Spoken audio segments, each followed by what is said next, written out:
Hi there, today we've got an omnibus that I was looking forward to coming out. It's a part 1 omnibus, unfortunately, but I thought they might have tried to put all this run together, but okay, if there's reasons we'll discuss later, likely for that. But it's the Captain Marvel omnibus from Kelly Thompson.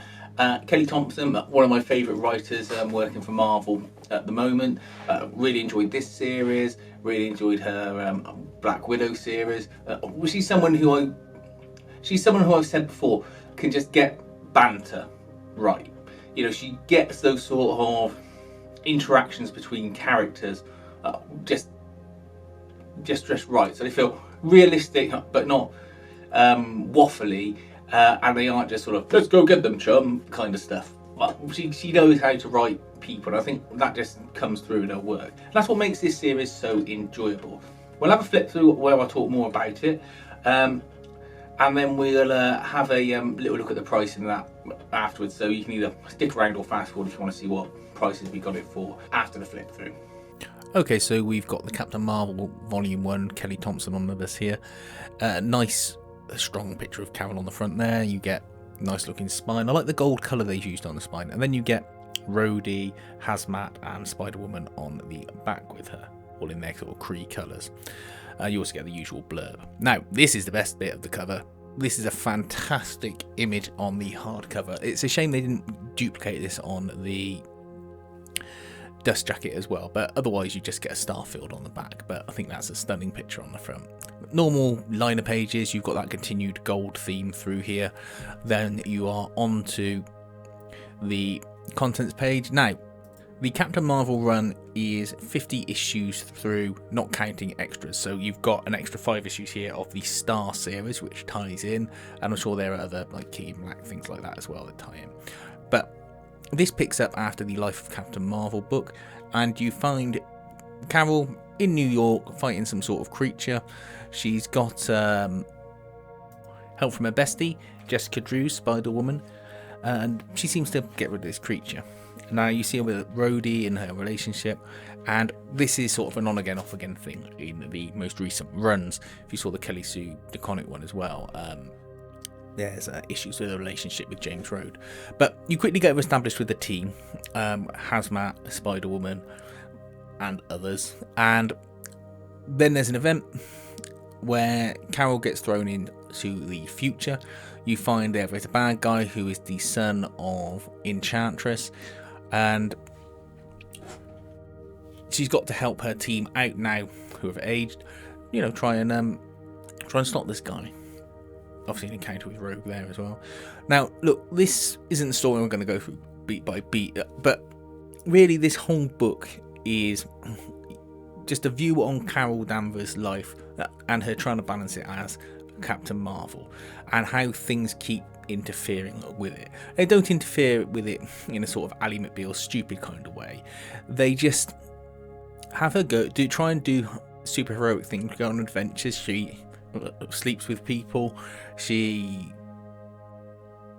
goes out with her friends, she has to fight people, and at no point does she ever come across as being some sort of, you know, Mary Sue type character or overpowered. They pick villains who are suitably adjusted to her power sets, let's say, that can manage her and make it feel, I think, realistic as far as the Marvel Universe goes, that there are challenges for her.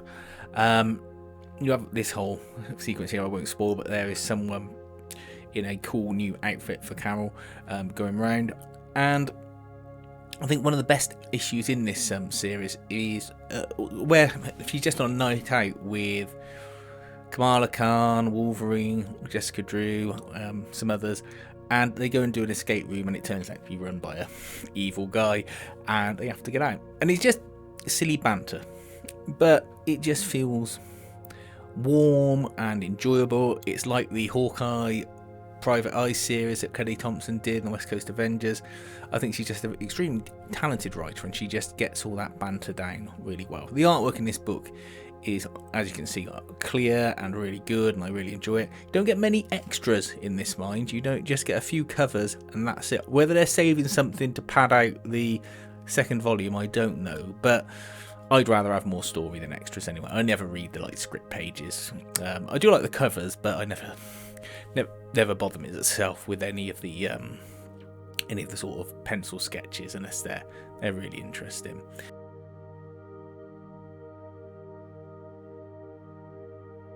Okay, so that was the book. As I say, a part 1 omnibus. A bit disappointed. They've obviously tried and milk it and stretch it out because the series has just finished at the time of making this video with issue 50. They've certainly produced omnibuses such as the Squirrel Girl omnibus I talked about that fits more than that in them. So they could have had this as a bumper-sized book, but okay, whatever.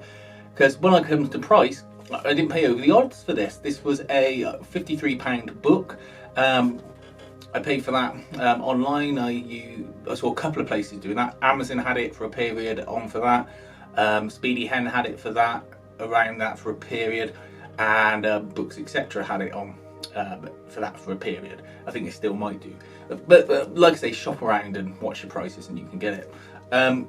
I've got the standard cover for that price. I'm not that bothered about paying upwards of, I think Forbidden Planet had a tenner extra for the alternate cover. Not that worried about getting the alternate cover for it, because I think the actual hardcover cover is the best picture of all of them. If they have that on the dust jacket as well, I could have been convinced, but quite happy with what we've got here. And also, if I buy volume 2, or when I buy volume 2, I want the spines of that to match up. I don't want to take a risk that they wouldn't if I got alternate covers or couldn't get them.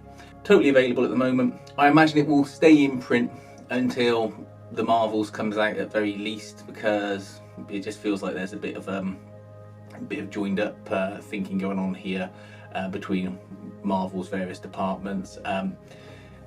If you want a fun read that has people in situations that are both superhero-y, socially and sort of slice of lifey, then I would say give this a go.